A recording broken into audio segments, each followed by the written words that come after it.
When I think of the XCOM series, two things come to mind. First, it was hard. Really, really hard.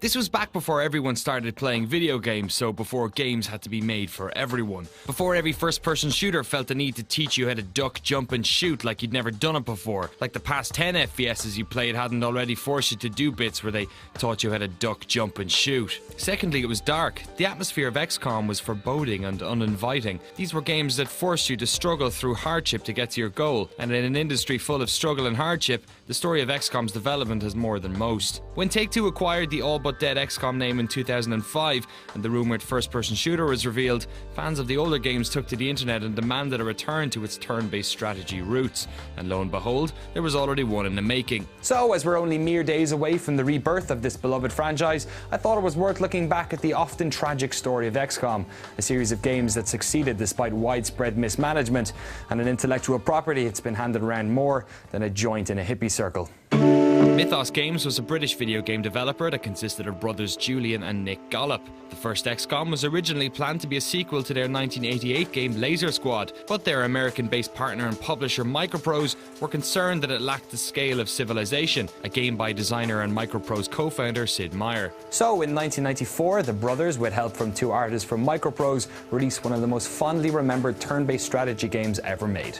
UFO Enemy Unknown, known as XCOM UFO Defense in America, and XCOM Enemy Unknown on the eventual PlayStation release, combines the genres of turn-based strategy and base management. Each base contains aircraft hangars, research areas, stockrooms and such that must be assigned tasks. You use scanners to pick up alien activity on planet Earth, and once you've spotted a UFO, you scramble interceptors to shoot it down, choosing the level of aggression at which to do so. If you successfully down a craft, you must then investigate the crash site with a team of XCOM soldiers, and this is where the bulk of the action takes place. Action is turn-based, meaning you decide where to move your squad, and then wait for the aliens to do the same. Each squad member has a number of time units to spend on each turn, depending on factors such as what type of armor they're wearing and how much equipment they're carrying. Every action uses these units, moving, crouching, turning, shooting in various levels of accuracy, setting soldiers up to auto-fire during alien turns, and even priming grenades. Once you've spent all your points, you hand over to the alien scum, most of whose movement is hidden apart from when they shoot at your team or cross their line of sight. So in a way, each turn is both an offensive action against the aliens and a defensive one to ensure that your squad are positioned and equipped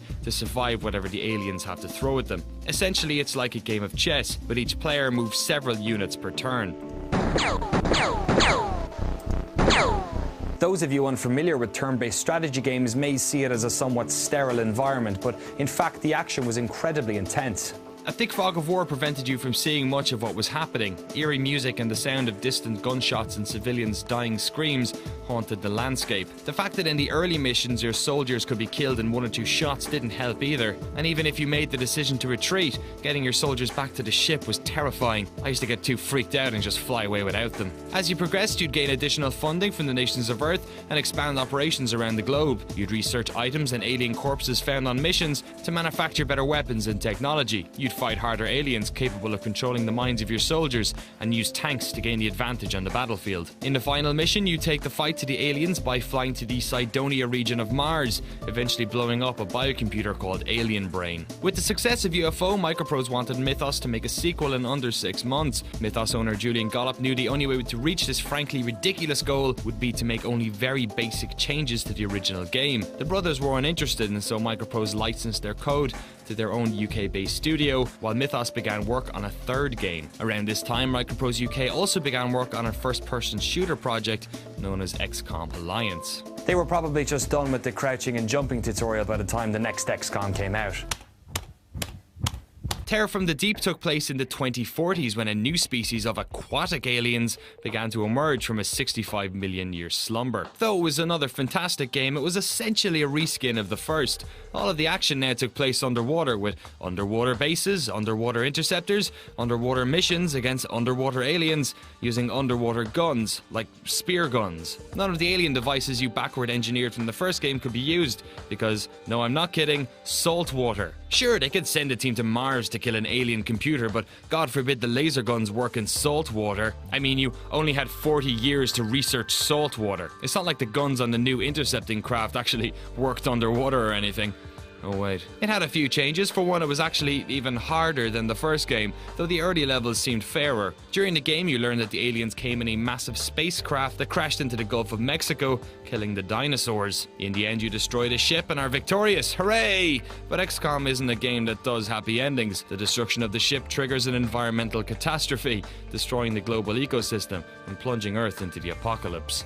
Quite depressing really, but also sort of appropriate, as during this period, Microprose and Mythos were going through apocalypses of their very own. During 1996, Spectrum Holobyte, who had acquired Microprose, started letting staff go in an effort to reduce costs. The staff cuts proved to be the straw that broke the camel's back for Sid Meier and Jeff Briggs, who left Microprose to form a new company, Firaxis Games. Back in the UK, Mythos had just finished work on their third game, but things hadn't gone smoothly. Mythos had made the game, but just like the first one, Microprose wanted to create the graphics. In an interview with Eurogamer in 2010, Julian Gollop said, "It was a disaster area. Apocalypse was quite a sophisticated and ambitious game, but it was a big mistake from our point of view. In retrospect, we should have originally agreed to do the sequel in 6 months and spent a year doing it, like they did." In spite of the obvious issues between Mythos and Microprose, Apocalypse was a great game, though a much different beast to the first two in the series. The destruction of the ecosystem in Terra from the Deep had forced humanity to move into self-contained megacities, so instead of policing the entire planet, your efforts were focused to a single city. It was also far deeper and had you micromanaging many more aspects of the XCOM organization, but perhaps the biggest shake-up was the ability to play levels in either turn-based or real-time. In this, both human and alien teams gave orders instantly, though to aid the player,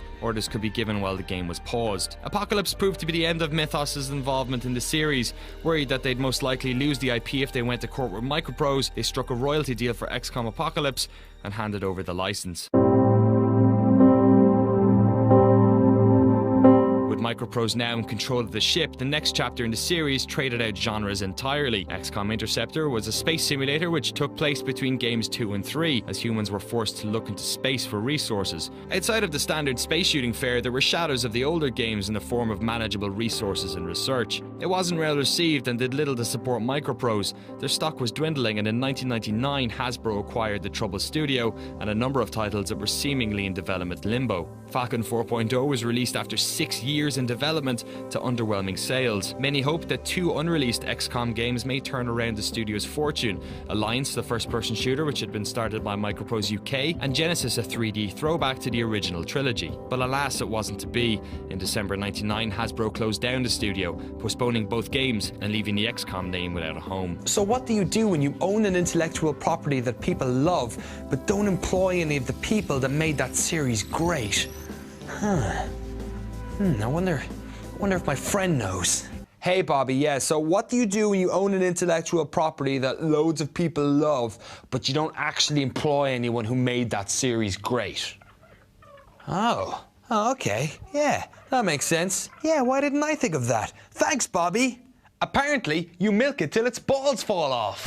Hasbro Interactive, a company famous for releasing crappy gaming knockoffs of some of your not favourite board games, got the best out of the XCOM name by releasing the little-known XCOM First Alien Invasion as part of a budget range. The game was based on the short-lived play-by-mail concept, an internet-age equivalent of 2 people playing chess by post. It's worth mentioning that that same year, Sid Meier and his team over at Firaxis released a little-known game called Alpha Centauri. You may have heard of it. It's one of the best turn-based strategy games ever made. Hasbro were in deep trouble, and in an effort to keep afloat, threatened to release toys, comics and cartoon shows based on the series, but they stopped just short of defecating on the series' lifeless body by taking parts of its rotting corpse and creating a brand new game. Good. I suppose I should explain. I've created, well, you are... Taking component parts from the Limboed Alliance and Genesis projects, they threw together XCOM Enforcer, a third-person shooter where you play as some sort of crappy Robocop man being ordered around by a mind-numbingly annoying scientist. It's as basic a game as you can get, really. You run and gun in bland environments, and nothing interesting ever really happens. Ready? Good. Get moving! We scored it at 6.4, saying, "It's as mindless of a shooter as they come, and you can't help but be disappointed at the thought of this in light of the series' roots as a mentally stimulating strategy game." On the other hand, IGN heralded it as pretty much non-stop action and gave it an 8.0. So, you know, different strokes for different folks.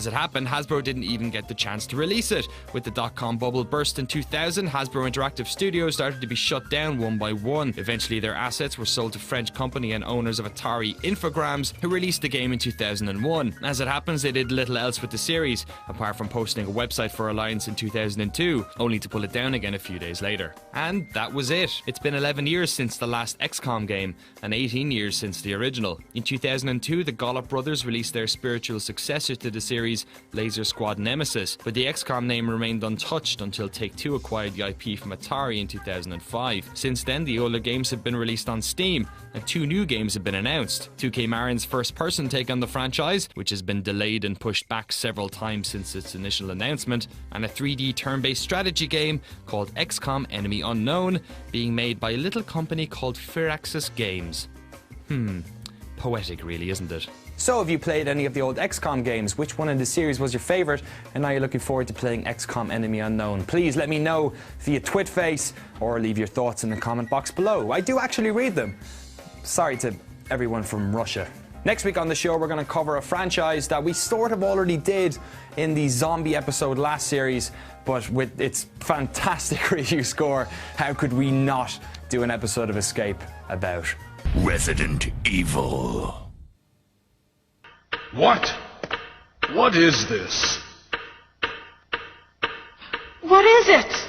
Blood. Hope this is not Chris's blood.